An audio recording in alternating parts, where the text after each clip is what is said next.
से पढ़ाए समस्त छात्र छात्राओं का और श्रद्धेय गुरुजनों को प्रणाम करना। महोदय, विषय है स्वतंत्रता का अमृत उत्सव, संकल्प से सिद्धि। अमृत क्या होता है?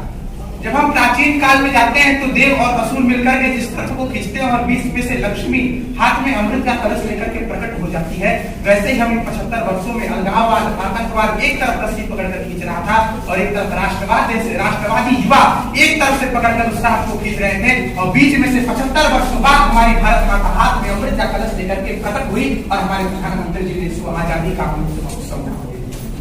महोदय, अमृत क्या होता है और स्वतंत्रता क्या है?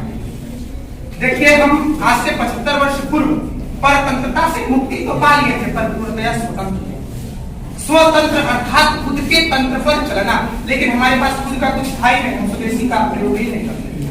लेकिन इस 75 वर्ष में इस आजादी के अमृत महोत्सव पर जब साबरमती के उस आश्रम से भारत के राष्ट्रपिता महात्मा गांधी ने जब नमक आंदोलन शुरू किया, जहां से उन्होंने हमको मंत्र किया कि हमको स्वदेशी नमक को अपनाना है, उसी स्थान से जब भारत के प्रधानमंत्री आजादी के अमृत महोत्सव को मनाने का आह्वान हम सभी भारतवासियों से करते हैं, तो एक संदेश मिलता है कि हमको आत्मनिर्भर बनना पड़ेगा, संकल्प लेना पड़ेगा और संकल्प को सिद्ध करने के लिए समय नहीं।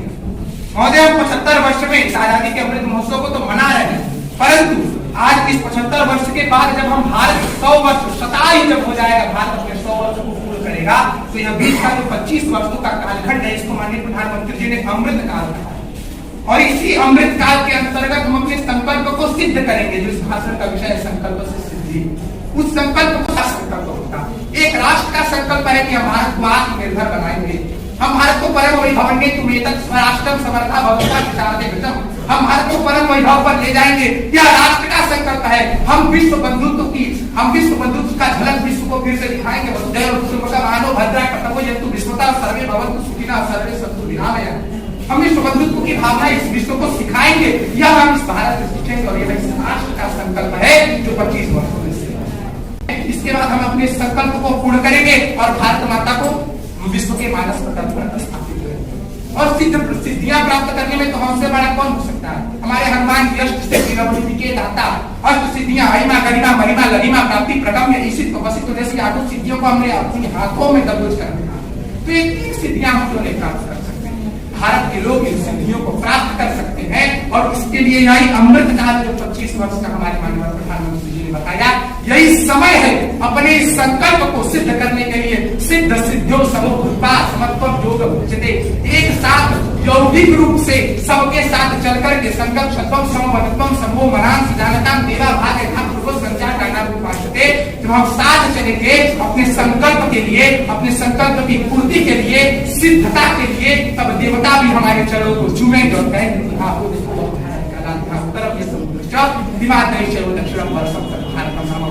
संस्कृति, तब देवता भी कहेंगे ये अपने संकल्प को सिद्ध करने के लिए वह भारत के लोग चल रहे हैं और देवता भी हमारे पूजन करेंगे। कोटि चरण बढ़ रहे धीरे की ओर निरंतर, कोटि चरण बढ़ रहे धीरे की ओर निरंतर, और एक संकल्प लेना पड़ेगा। अटल बिहारी वाजपेयी जी ने जिसको पंक्तियों में पिरोया कि दिन दूर नहीं खंडित भारत को पुनः अखंड बनाएंगे, गिलगित से गारो पर्वत तक आजादी पर्व मनाएंगे।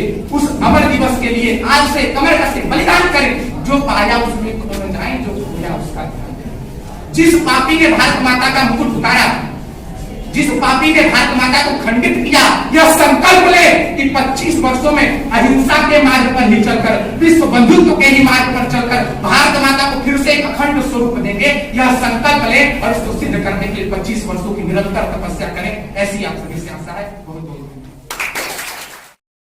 प्रत्येक देशवासी आत्मनिर्भर होने का संविधान किले की प्राचीर से संबोधित करते हुए मुख्यतः पंच प्राण, नारी शक्ति, आजादी का अमृत महोत्सव तथा हर घर तिरंगा अभियान पर बल दिया। इस महोत्सव के उपलक्ष्य में आजादी का अमृत महोत्सव शीर्षक के साथ विभिन्न कार्यक्रमों का भी आयोजन किया। इस महोत्सव का उद्घाटन 12 मार्च 2021 जो कि स्वतंत्रता की 75वीं वर्षगांठ से 75 सप्ताह पूर्व अहमदाबाद के साबरमती आश्रम में प्रधानमंत्री जी के द्वारा किया गया। यह महोत्सव आगामी 1 वर्ष अर्थात 15 अगस्त 2023 तक मनाया जाएगा। इस महोत्सव के निम्नलिखित 5 आजादी का अमृत महोत्सव नामक एक पहल शुरू की जो 15 अगस्त 2023 तक चलेगा। हमने ये तो जान लिया कि आजादी का अमृत महोत्सव आखिर है, परंतु अगर हम कोई भी कार्य करते हैं तो उसका कोई उद्देश्य होता है, और इस संकल्प का उद्देश्य क्या है वो भी जानना जरूरी है। तो इसका सबसे बड़ा उद्देश्य है हमारे देश की युवा पीढ़ी। भारत तो हमारी माता थी, पर माँ का प्यार उन्होंने छीन लिया। अब कड़े परिश्रम के बाद समय हमारा आया है संकल्प से सिद्धि की राह पर चल माँ का स्नेह वापस पा लेने का मौका मिल पाया है। धन्यवाद।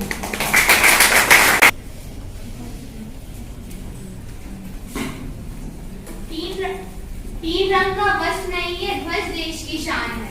तीन रंग का यही है, लगा हुआ ये मेरा अपना हिंदुस्तान है, ये मेरा अपना तथा प्रतिष्ठित व्यक्तियों, मेरे सभी श्रोतागण तथा वक्तागणों को मेरा सादर अभिवादन। मैं Anshika Shrivastava, army public school, आज के दिन आयोजित भाषण प्रतियोगिता आजादी का अमृत महोत्सव संकल्प से सिद्धि तक के विषय में अपने विचारों कर्तव्य निभाया है।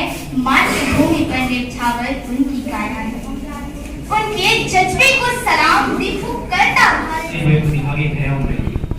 मैं युगांश मिश्र सरस्वती शिशु मंदिर वरिष्ठ माध्यमिक विद्यालय सूर्यकुंड गोरखपुर से आप सभी के समक्ष अमुक विषय पर अपने विचार प्रस्तुत करने हेतु उपस्थित हूँ। सलिल कण हूँ या पारावार हूँ मैं, सलिल कण हूँ या पारावार हूँ मैं, स्वयं आधार हूँ, स्वयं छाया हूँ या स्वयं आधार हूँ मैं, बंधा हूँ, स्वप्न हूँ, लघु वृत्त हूँ मैं, नहीं तो व्योम का विस्तार हूँ मैं।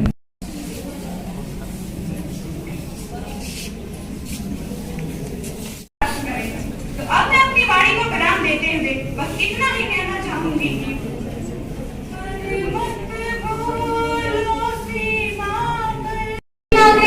जिसे अपने भगवान से पहले इस ब्रह्मांड का भगवान समझा गया। नमस्कार, आप सभी को मेरा अभिवादन। मैं अर्चना, कक्षा 9वीं की छात्रा श्री कृष्णा अकादमी टीला से आप सबके समक्ष अपने विचारों को प्रस्तुत करने जा रही हूँ। आज आजादी का 75 वर्ष है। इन 75 वर्षों में भारत ने कई सारी उपलब्धियां हासिल की। अगर विचार किया जाए तो यह पता चलता है कि पहले कहाँ थे, अब कहाँ। जीवन भर की आजादी के लिए हमें कुछ पल लड़ना है, जीवन भर की में क्या ऐसे ही दृढ़ संकल्प। पर आज यूएन की रिपोर्ट के अनुसार हमारे देश में गरीबी 5% से भी कम है। शिक्षा आजादी के उपरांत देश की साक्षरता 25% से भी कम थी, पर और आम जनता से शिक्षा दूर है। पर आज देश की साक्षरता 75% से भी ज्यादा है। आत्मनिर्भर कि आप लोग विचारों को सुनकर मेरा उत्साह वर्धन करेंगे। महोदय, आजादी का अमृत महोत्सव संकल्प से सिद्धि है तो ये कहीं प्रतियोगिता में निर्धारित आजादी का अमृत महोत्सव संकल्प से सिद्धि इस विषय पर मैं रुद्रेश त्रिपाठी अपने विचार प्रस्तुत करने जा रहा हूँ। आशा करता हूँ आप मेरे विचारों से सहमत होकर मेरा उत्साह वर्धन करेंगे। आजादी का अमृत महोत्सव मृत्यु और मोक्षीय अमृता, अर्थात हम दुख, क्लेश, विनाश और कष्ट से निकलकर अमृत की तरफ बढ़े, अमरता की तरफ। यही संकल्प आजादी के अमृत महोत्सव का है। घर में तिरंगा लहराया जाएगा, आजादी का अमृत महोत्सव बनाया जाएगा, आजादी का अमृत महोत्सव बनाया जाएगा। सुप्रभात, मैं आरती यादव कक्षा 12वीं की छात्रा आज आप सभी के समक्ष दिए गए विषय आजादी का अमृत महोत्सव संकल्प से सिद्धि पर अपने विचार व्यक्त करने जा रही हूँ। महोदय, 15 अगस्त 2022 को भारत आजादी का 75वां वर्षगांठ मनाया, जिसकी शुरुआत 75 हफ्तों पहले ही आजादी के अमृत महोत्सव के तहत की गई थी। प्रधानमंत्री श्री नरेंद्र मोदी जी ने 75 हफ्ते पहले साबरमती आश्रम अहमदाबाद से इसकी शुरुआत 12 मार्च 2021 को की। संकल्प से सिद्धि से लेकर अमृत महोत्सव तक प्रधानमंत्री नरेंद्र मोदी जी का संकल्प से सिद्धि से लेकर अमृत महोत्सव तक प्रधानमंत्री नरेंद्र मोदी जी भारत के नागरिकों को यहाँ पर सभी गुरुजनों को मेरा साथ मनाने तथा अपने गुलामी के बाद में आजादी को सेलिब्रेट करना है। दूसरा मुख्य उद्देश्य आजादी पाने हेतु दिए गए वीर सपूतों के बलिदानों को याद करना है। और तीसरा मुख्य उद्देश्य इस उत्सव के जरिए से सभी देशवासियों को संघर्षों से प्राप्त की गई आजादी का मूल्य बताना। And it's my pleasure standing before you. Okay, so starting before, let's focus on what is Digital India. When did India become digitalized? Hopefully, it's a flagship program initiated by the Government of India and our honorable and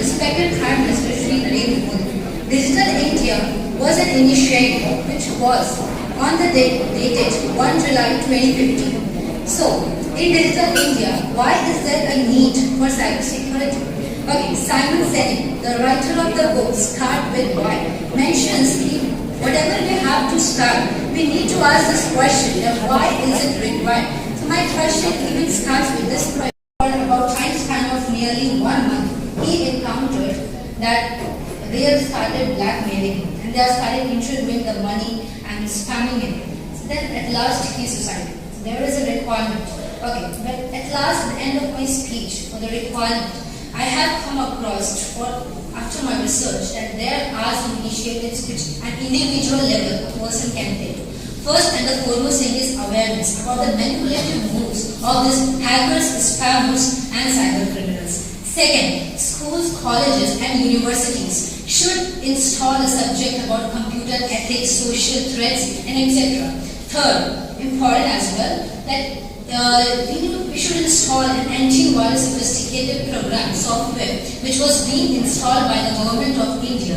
We should install it on our laptop, PCs, Androids, and lastly but not the least, I have read the biographies of great leaders who have, like Steve Jobs, Mark Zuckerberg and Tim Berners-Lee. They have focused that every individual in the country should focus more importantly on programming and coding, which at an individual level can be our initiative.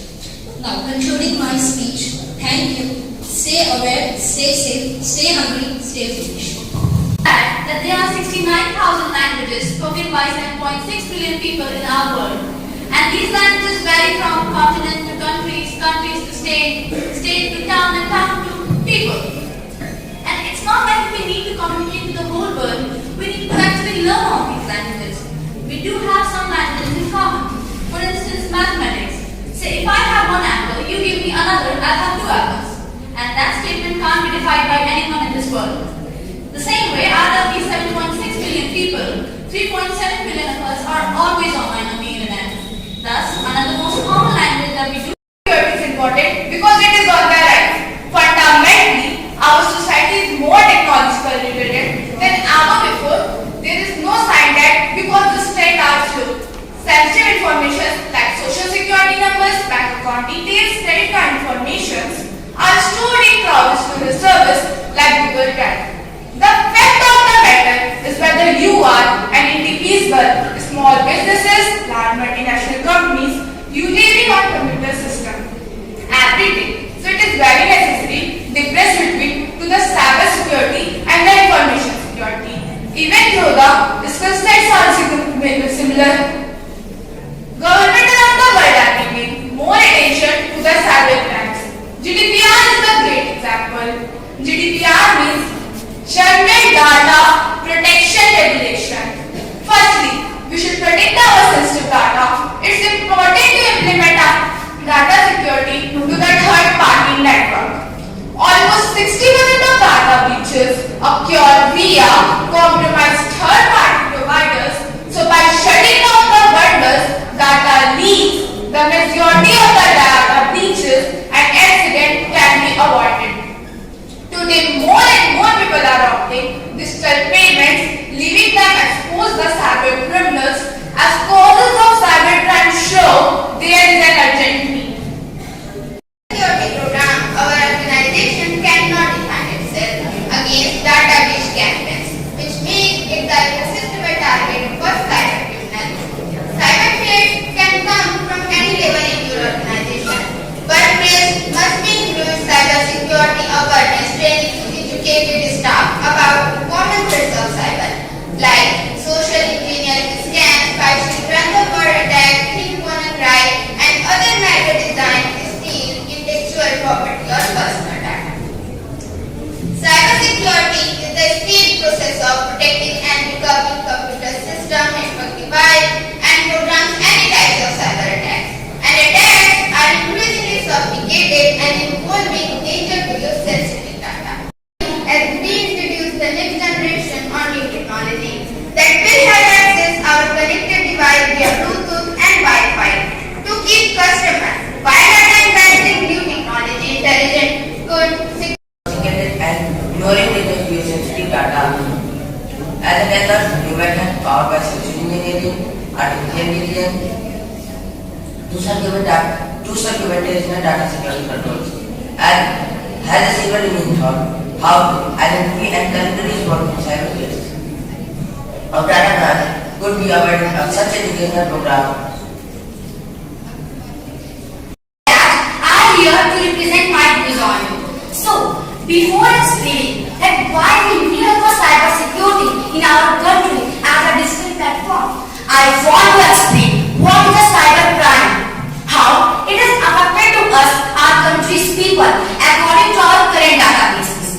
So, cyber crime is a criminal activities which is targets to use a computer, laptop device. So, because of giving us some kind of financial loss in another backgrounds and to gain us some own profits. And if we talk about our current data, so over 18 million populations are carrying out theft in our dead damage. And if we talk about our country's nearly report, so more than 20 lakh cases are recorded. Also criminal activity. Everyone, do you know why the cyber security is important in our India? It is important because in the present time there are 90% chances of cyber crime. Some years ago, the cyber crime level was on that level. You can see on that level. But in the present time, the cyber crime level is on that level because only of our Indians. So that everyone, I want to ask you that cyber crime is a benefit, not. As you know that I have a point that it is having two faces. As well as it is having two faces, then everything which we use, just like cyber, it is also having benefit and also effect. So what is benefit? Benefit is this: in lockdown we are using online education. It is a benefit. Early harvest program, etc. Now moving forward, I want to tell you that what is cybercrime, because before we need of security, we have to know that what is crime.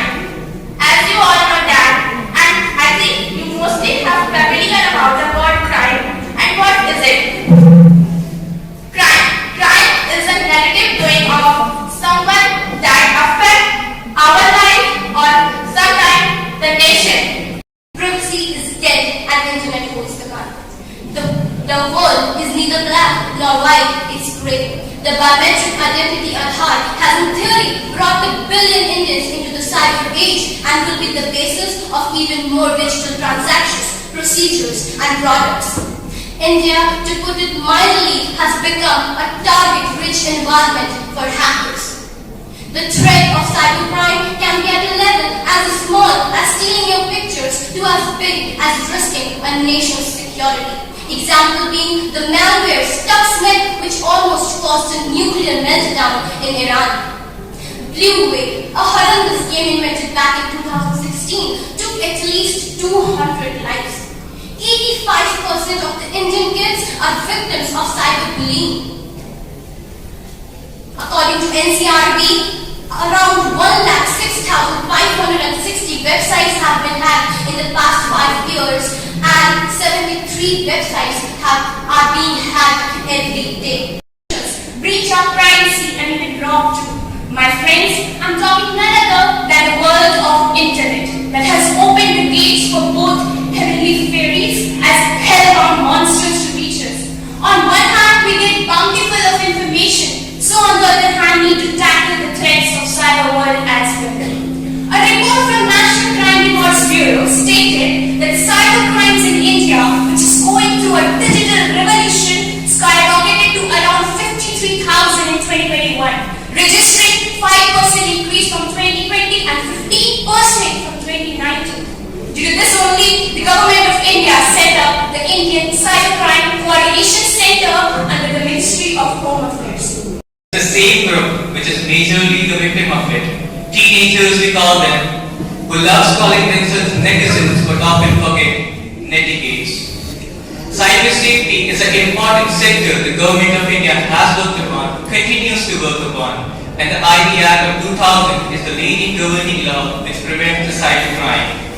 You would be amazed to know that group The Cyber India is the largest suicide campaign that's launched by under PM Modi. To high internet penetration, cybersecurity is growing importance in all world as cyber threats are very dangerous to some countries' security. Cybercrime. See, digitalization made everything fast and advanced, even crime. Going by the data, there has been an exponential rise in the cyber cases, going from 1,791 cases in 2011 to 2,974 cases in 2021. About 155 government websites we have. The statistics speak that today we are vulnerable. The cause of 90% of database in 2019. This concerning static, however, has a stable. प्रत्येक देशवासी आत्मनिर्भर होने का क्योंकि कोई भी कार्य जबरदस्ती रूप से नहीं कराया जा सकता। जनता अपने हित में कार्य करेगी और ऐसा तब संभव होगा जब स्वदेशी वस्तुओं के दाम विदेशी वस्तुओं के दाम से कम होंगे। भारत को अखंड बनाना है, स्वदेशी अपनाना है। आज हमारा एक ही सपना है, आत्मनिर्भर भारत अपना है। आत्मनिर्भर भारत के काम स्वयं पर निर्भर होगा तो हमें किसी भी दूसरे देश पर निर्भर होना नहीं पड़ेगा। जैसा कि महाकवि तुलसीदास जी ने कहा है कि पराधीन सपने हो सुख नाही, अर्थात पराधीन व्यक्ति कभी भी सुख का अनुभव नहीं कर सकता। सुख पराधीन एवं भी छटपटाने लगते हैं। और आज हम अपने प्यारे देश भारत की बात कर रहे हैं। जब तक हमारा देश आत्मनिर्भर नहीं होगा तब तक हम सम्मान के साथ जीने की कल्पना भी नहीं कर सकते। इस सुनहरे सपने को साकार करने के लिए हमारे माननीय प्रधानमंत्री श्री ने प्रोत्साहित किया। इस साल प्रधानमंत्री की श्रेणी में लाने के लिए ऐसी अनेक योजनाएं लागू की जो भारत के लिए वरदान है, जैसे सर्व शिक्षा अभियान, स्वच्छ भारत अभियान, प्रधानमंत्री आवास योजना। ऐसी अनेक योजनाएं उन्होंने लागू की। हमारे देश में वह सभी संसाधन पर्याप्त मात्रा में उपलब्ध हैं जो किसी देश में आवश्यक रूप से होने चाहिए। यदि हम अपने संसाधनों का सही ढंग से प्रयोग करें तो हमारा देश बहुत जल्दी ही आत्मनिर्भर बन जाएगा और हमें किसी भी दूसरे देश पर निर्भर होना नहीं पड़ेगा।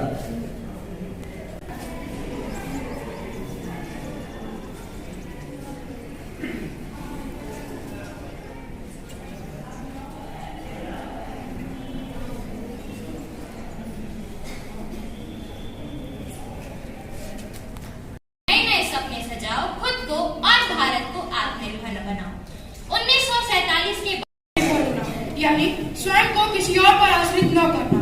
आत्मनिर्भर का सही अर्थ तो यह होता है कि कोई भी व्यक्ति किसी वस्तु या सेवा के लिए किसी होकर हर वस्तु का निर्माण अपने देश में करना ही आत्मनिर्भर कहलाता है। आत्मनिर्भर भारत पर अपने विचार व्यक्त करने आई हूँ। महोदया, मैं कहना चाहूंगी आजादी के बाद प्राचीन देश में अपना एक विशेष स्थान रखता है। यहाँ की संस्कृति रंग जब भारत अपनी आवश्यकता के अधिकांश वस्तुओं के लिए दूसरों पर निर्भर था, वो समय था जब एक हिंदुस्तानी दिल के अलावा हमारे पास कुछ भी स्वदेशी नहीं था। परंतु ये भारत और भारतीयों की इच्छा शक्ति का प्रमाण है कि आज आत्मनिर्भर बनते हुए विश्व की 5वीं सबसे बड़ी अर्थव्यवस्था बने हैं। नरेंद्र मोदी जी द्वारा 12 मई 2020 की घोषणा के साथ एक जन आंदोलन बन चुका है, जिसका परिणाम है कि आम चर्चा से कोसों दूर रहा ये विषय आज हमें धैर्य वाक्य की तरह पता है।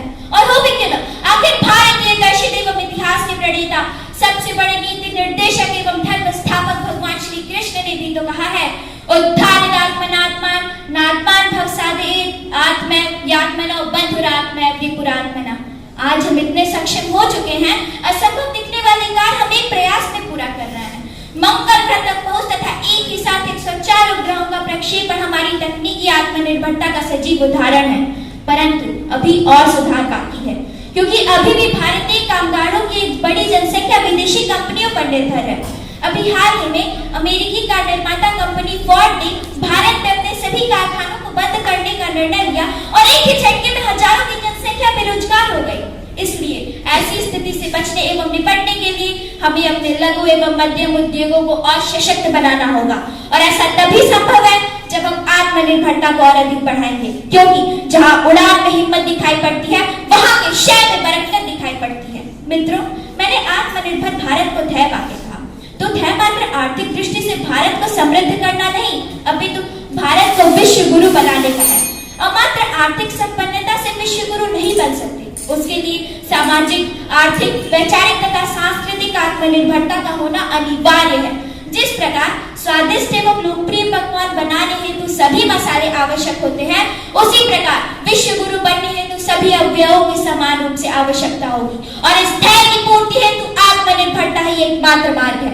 आत्मनिर्भर भारत के संकल्प के बिना विश्व गुरु भारत की सोच मुंगेरी लाल के हसीन सपने से अधिक कुछ नहीं। बनाने एवं विदेशी वस्तुओं के बहिष्कार हेतु असहयोग आंदोलन की शुरुआत। वह कुछ हद तक तो सफल रहे, परंतु समय के साथ साथ वह आंदोलन भी कुंद पड़ गया। नतीजा रहा कि स्वतंत्रता प्राप्ति के 70 वर्षों बाद भी हम अपनी रोजमर्रा आवश्यकताओं के लिए दूसरों पर निर्भर हैं। और अगर इतनी बड़ी आबादी वाला राष्ट्र दूसरों पर इस हद तक निर्भर रहेगा, तो उसकी वही स्थिति संभव है जो भारत की थी। हालांकि बीच बीच में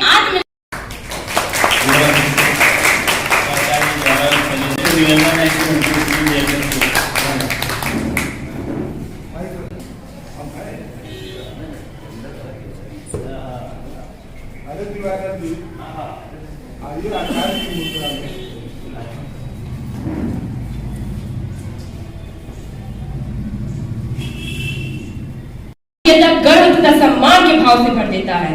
जिस प्रकार हमारे माता पिता हमें कहते रहते हैं कि सफल होने के लिए आत्मनिर्भर होना ही पड़ेगा, उसी प्रकार भारत को भी सफल बनने तथा दूसरों के सामने उदाहरण प्रस्तुत करने के लिए आत्मनिर्भर होना ही पड़ेगा। भारत माता के लिए स्वदेशी अपनाएंगे, भारत माता के लिए स्वदेशी अपनाएंगे, अपने देश को आत्मनिर्भर बनाएंगे। इन्हीं शब्दों के साथ आदरणीय निर्णायकगण, अध्यापकगण एवं मेरे प्यारे भाई बहनों, आप सभी को मेरा नमस्कार। मेरा नाम ईशा गुप्ता है। मैं आज आप सभी के समक्ष आत्मनिर्भर पर एक भाषण प्रस्तुत करना चाहूंगी। हमारा भारत देश विश्व की प्राचीन संस्कृतियों में से एक रहा है और इस देश की संस्कृति रंग ढंग को देखकर हमें कह सकते हैं कि हमारा भारत पहले से ही काफी आत्मनिर्भर है। स्वयं के हुनर से स्वयं का विकास करना ही आत्मनिर्भरता का सही मतलब है। आत्मनिर्भर का क्या अर्थ होता है? आत्मनिर्भर का अर्थ होता है किसी व्यक्ति विशेष को किसी और के सहारे ना रहकर स्वयं अपने सहारे रहना चाहिए। हमारे प्रधानमंत्री मोदी जी ने 4 जुलाई 2020 को ऐप इनोवेशन चैलेंज लॉन्च किया। इस ऐप इनोवेशन चैलेंज का मंत्र है भारत को भारत और विश्व के लिए बनाओ। मेक भारत अभियान भारत को आत्मनिर्भर बनाने के उद्देश्य से हमारे देश के प्रधानमंत्री श्री नरेंद्र दामोदर दास मोदी जी ने 12 मई 2020 को इस अभियान की घोषणा की थी, जिसमें उन्होंने देश को संबोधित करते हुए ये भी कहा था कि भारत की अर्थव्यवस्था को सुधारने के लिए यह एक अच्छी पहल है। इस अभियान के तहत भारत आने वाले कुछ सालों में अधिकतर वस्तुओं का निर्माण भारत से किया जाएगा। इस कारण इस अभियान का नाम आत्मनिर्भर रखा गया। इस योजना के अंतर्गत भारत की 130 करोड़ जनता को आत्मनिर्भर बनाना है। आत्मनिर्भर भारत का सपना। महात्मा गांधी जी ऐसे पहले व्यक्ति थे जिन्होंने आत्मनिर्भरता की तरफ पहला कदम उठाया था, परंतु दुख की बात करें तो आजादी के 70 साल बाद भी किसी ने इस सपने की ओर कोई नया कदम नहीं उठाया। मगर विश्व में व्याप्त इस कोरोना महामारी की वजह से भारत ने आत्मनिर्भर बनने का सपना एक बार फिर से देखा और आत्मनिर्भर का सही मतलब समझा, जिससे भारत के दिल में आत्मनिर्भर बनने का सपना पलने लगा। कोरोना महामारी से लॉकडाउन के कारण नाई की दुकान, मोची, पान, कपड़े धोने की दुकान व रेहड़ी पटरी वालों की आजीविका पर सबसे ज्यादा असर पड़ा है। इस समस्या को खत्म करने के लिए हमारे प्रधानमंत्री मोदी जी ने आत्मनिर्भर अभियान के तहत एक नई योजना की घोषणा की है, जिसका नाम है पीएम स्वनिधि योजना। इस योजना के अंतर्गत रेहड़ी पटरी वालों को 10,000 रुपए का ऋण मुहैया कराया जाएगा। इस योजना के जरिए भी आत्मनिर्भर अभियान को गति मिलेगी। वे 5 स्तंभ जो भारत को आत्मनिर्भर बनाएंगे। पहला अर्थव्यवस्था, दूसरा तकनीकी, तीसरा इंफ्रास्ट्रक्चर, चौथा मांग, पांचवा बढ़ती जनसंख्या। आत्मनिर्भर बनने के फायदे। अगर भारत आत्मनिर्भर बनता है तो उस स्थिति में भारत को कई तरह के फायदे होंगे जो भारत को नई पहचान दिलाने में मदद करेंगे। जैसे आत्मनिर्भर बनने के बाद किसी के आगे हाथ फैलाने की जरूरत नहीं पड़ेगी, देशी उद्योग में बढ़ोतरी होगी, रोजगार वृद्धि होगी, आयात की जगह निर्यात बढ़ेगा। आत्मनिर्भर भारत के सपने को साकार करने के लिए कुछ चुनौतियां ऐसी हैं जिनसे निपटना जरूरी है, जैसे लागत और गुणवत्ता, आर्थिक समस्या, आधारभूत ढांचा। आत्मनिर्भर भारत के उदाहरण की बात करें तो भारत ने वैश्विक महामारी कोरोना का टीका बनाकर विश्व को यह संदेश दिया है कि भारत भी बहुत कुछ कर सकता है। भारत ने पहला वैक्सीन कोविशील्ड का निर्माण भारत के वैज्ञानिक आदात पुणे वाले ने किया था, जिस कंपनी का नाम सीरम इंडियन इंस्टीट्यूट था। भारत ने सबसे पहले कोरोना टीका का निर्माण सफलतापूर्वक किया है। इन्हीं शब्दों के साथ मैं अपने वाणी को विराम देते हुए कुछ पंक्तियां कहना चाहूंगी कि बहुत सारी समस्याओं का हल है, आत्मनिर्भर ही युवाओं का कल है। स्वदेशी को अपनाना है, भारत को आत्मनिर्भर बनाना है, भारत को आत्मनिर्भर बनाना है। जय हिंद, जय भारत, धन्यवाद। स्वदेशी को अपनाना है। आदरणीय निर्णायक महोदय, शिक्षकगण, प्यारे भाई बहन, आप सभी को मेरा शुभ प्रभात। आज का विषय आत्मनिर्भर भारत। आत्मनिर्भर भारत का अर्थ क्या होता है? आत्मनिर्भर भारत का अर्थ होता है स्वयं पर निर्भर होना, यानी खुद को दूसरों पर आश्रित न करना। देश को आत्मनिर्भर बनाने के लिए इस योजना की शुरुआत की गई थी। यह योजना मेक इन इंडिया के समक्ष है। इस योजना के लिए प्रधानमंत्री मोदी जी ने 20 लाख करोड़ रुपए का पैकेज भी दिया है। आत्मनिर्भर का मतलब है खुद के पैरों पर खुद के बल से खड़ा होना, और ऐसा करने वाला देश विकसित देश होता है। देश को आत्मनिर्भर बनाना है जन जन तक अभियान पहुंचाना है, जन जन तक अभियान पहुंचाना है। विश्व में कोरोना महामारी से लड़ने तथा देश की आंतरिक स्थिति बनाए रखने और इससे अच्छा करने के लिए भारत ने खुद को आत्मनिर्भर बनाने का फैसला किया है। भारत काफी मात्रा में चीजों का आयात विदेशों से करता था, पर इस महामारी के चलते सारे विश्व के आयात निर्यात पर भारी असर पड़ा है, और इस स्थिति को संभालने और देश की आवश्यकताओं को पूरा करने के लिए राष्ट्र को आत्मनिर्भर बनना आवश्यक है। अब हमारा एक ही सपना आत्मनिर्भर हो भारत अपना, आत्मनिर्भर हो भारत अपना। आत्मनिर्भर बनने का अभियान कोरोना महामारी की आपदा को अवसर में बदलने के लिए प्रधानमंत्री ने देशवासियों का आह्वान किया। संकट की इस घड़ी में सभी को आत्मनिर्भर बन राष्ट्र की सेवा और हम सभी को तरक्की में योगदान देने की अपील की है। देश अगर आत्मनिर्भर होगा तो संकट की घड़ी में उसे तरक्की के लिए खड़ा कर सकते हैं। भारत प्राचीन काल से ही संसाधनों का देश रहा है। आजादी के बाद भारत की गरीबी और भुखमरी को देखते हुए महात्मा गांधी ने भारत को आत्मनिर्भर बनाने का सपना देखा था। उस स्थिति में सुविधाओं की कमी होने के कारण यह संभव ना हो सका, लेकिन जहां तक हो सका लोगों ने खुद को आत्मनिर्भर बनाया। देश को सबसे आगे लाएंगे भारत को आत्मनिर्भर बनाएंगे। महामारी के संकट में फिर से महात्मा गांधी के सपने को याद करते हुए प्रधानमंत्री ने अपील की है। भारत में संसाधनों की कमी नहीं है और अब भारत किसी भी वस्तु का निर्माण करने में सक्षम है, और सबसे अच्छी बात यह है कि इसके लिए अन्य देशों की मदद लेने की आवश्यकता भी नहीं है। बिना अन्य देशों की मदद से और इस महामारी से लड़ने के लिए हमने भारत में ही कई वस्तुओं का निर्माण करना शुरू कर दिया है, जहां हमने पीपीई किट, वेंटिलेटर, सैनिटाइजर और KN95 मास्क का निर्माण करना शुरू कर दिया है। पहले यही चीजें हमें विदेशों से मंगवानी पड़ती थी। इन सभी वस्तुओं का निर्माण भारत में करना ही आत्मनिर्भरता के बढ़ने का पहला कदम है। इन सभी वस्तुओं के उत्पादनों से हमें अन्य देशों की मदद लेने की आवश्यकता भी नहीं है, और भारत आत्मनिर्भरता की ओर अपना पहला कदम भी बढ़ा रहा है। विदेशी उत्पादों के बहिष्कार के बदले उससे बढ़िया उत्पाद बनाएंगे, खुद होंगे आत्मनिर्भर, भारत को भी आत्मनिर्भर बनाएंगे। आत्मनिर्भर बनने के फायदे, यदि हमारा भारत देश आत्मनिर्भर बनता है तो देश को इससे कई सारे फायदे होंगे जो देश और लोग को तरक्की करने में सहायक होंगे। हमारे देश में उद्योगों की संख्या में वृद्धि होगी, हमारे देश को अन्य देशों से सहायता कम नहीं होगी, हमारे देश में रोजगार के अधिक अवसर पैदा होंगे, इससे बेरोजगारी के साथ साथ गरीबी से भी मुक्ति में भी सहायता मिलेगी, हमारे देश की आर्थिक स्थिति मजबूत होगी। आत्मनिर्भर बनने के लिए 5 महत्वपूर्ण बातें। आत्मनिर्भर भारत की घोषणा के वक्त भारत के प्रधानमंत्री ने आत्मनिर्भरता के लिए 5 महत्वपूर्ण चीजें बताई थी। पहला, इंटेंट यानी इरादा करना। दूसरा, इंक्लूजन या समावेश करना। तीसरा, निवेश या इन्वेस्टमेंट करना। चौथा, इंफ्रास्ट्रक्चर यानी सार्वजनिक ढांचे को मजबूत करना। 5वां, नई चीजों की खोज करना। निष्कर्ष, आत्महत्या की ओर भारत ने पीपीए किट, वेंटिलेटर, सैनिटाइजर आदि चीजों को बनाकर आत्महत्या की ओर अपना पहला कदम बढ़ा दिया है और हमें भी इसमें अपना योगदान देकर आत्मनिर्भर भारत के सपने को साकार करना होगा। मैं अपनी वाणी को विराम देने से पहले आप सभी के समक्ष दो पंक्तियां कहना चाहूंगा कि जिए जब तक दूसरों के सहारे, कि जिए जब तक दूसरों के सहारे, अब खुद आगे बढ़कर दिखाना है। जलने वालों से हमें क्या करना, कि जलने वालों से हमें क्या करना, हमें अपना भारत आत्मनिर्भर बनाना, हमें अपना भारत आत्मनिर्भर बनाना। जय हिंद। देश अपना सामान, अपना देश अपना सामान, आत्मनिर्भरता का करो सम्मान। जन जन का अब एक ही सपना, जन जन का अब एक ही सपना, आत्मनिर्भर भारत हो अपना, आत्मनिर्भर भारत हो अपना। सभा में मौजूद माननीय निर्णायक महोदय, शिक्षकगण एवं मेरे सभी प्यारे मित्रों, आप सभी को मेरा नमस्कार।